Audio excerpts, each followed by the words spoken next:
Hello, this is Eric, and as you know, Hollywood ruins everything. Today we're talking about the one Pixar movie that I've watched that I outright don't like. Yeah, there's probably some that are worse, but I haven't seen them. They've got kind of a reputation, so the only reason I would watch them is to review them. But this one is a bit different, because this one is a movie that people like. This is Inside Out.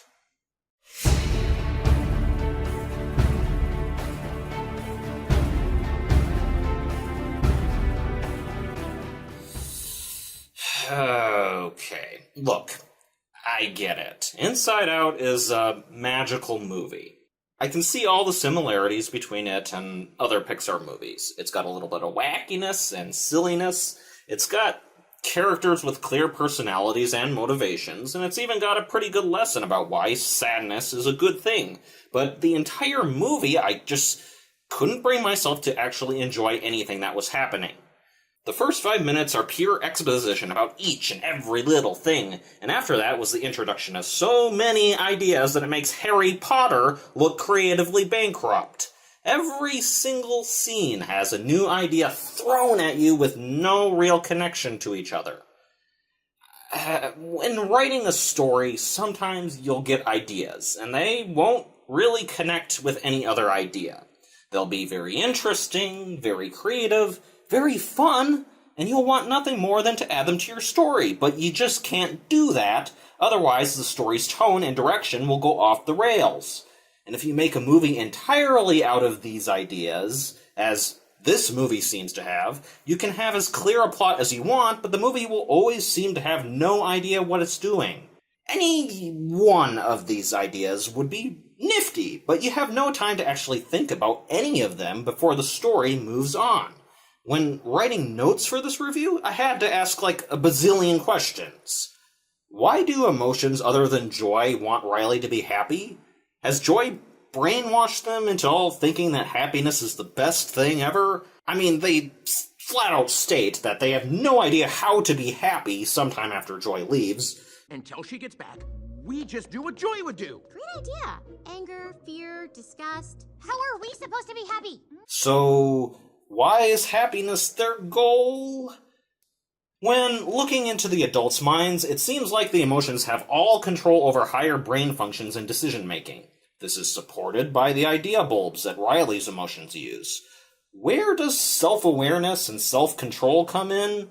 Or does this movie give support to the idea that we're just an amalgamation of thoughts and feelings thrown together and have no actual individual identity?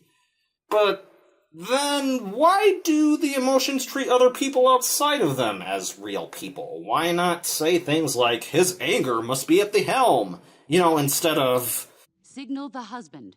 Do they just not know about each other? Do they not even consider it? What is going on here?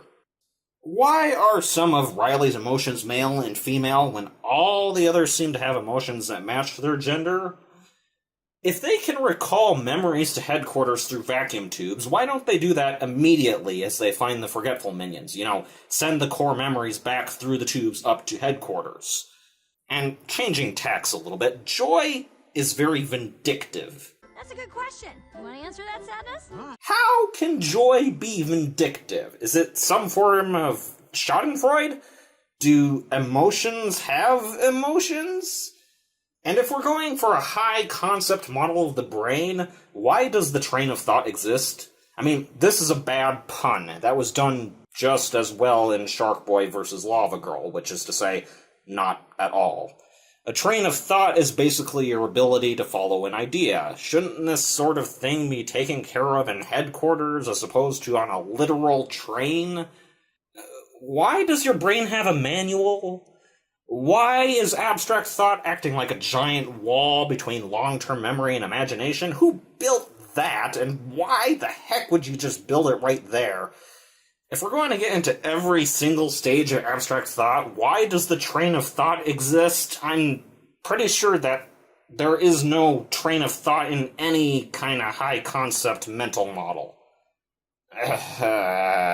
As a side note, I found this wacky adventure with abstract thought that has nothing to do with anything else and never comes up again eye-roll worthy. Oh, anyways, did Bing Bong just kill someone in the place that he's apparently the mayor of? Why is Riley's imagination collapsing? Why do Riley's emotions want to go back to Minnesota? I mean, I know emotions can be stupid, not the most rational of things, obviously, but really? How do they think that they're going to make a new core memory without Joy, given that she's been responsible for all of them so far? And I love Fear's reactions to the lame nightmares, but if he can get over those fears, can he get over everything? What does it look like when someone doesn't fear anything? If we looked into that person's brain, would we see, like, fear chained up and tied to the ceiling or something? What happens to the clown that they just let rampage through Riley's head? They just release that thing and they never come back to it. Why does the collapse of a personality island destroy Riley's train of thought? And how can she still think clearly after this? Her ability to focus, the train of thought, has been completely derailed. How can she enter in credit card numbers to pay for bus fare? How is she capable of any coherent thinking at all with the train of thought gone? Is this how ADHD develops? Does every teenager get an expanded console where their emotions can activate it whenever they want without struggling with the others? I mean, that's kind of a frightening thought. Okay, that's enough questions. This movie has a lot of trouble with focus because it has a lot of ideas that it wants to get to. This is especially evident because it has two main ideas that it goes back and forth between. That is the story about Riley learning not to hide her sadness anymore, and the story about Joy learning the value of sadness.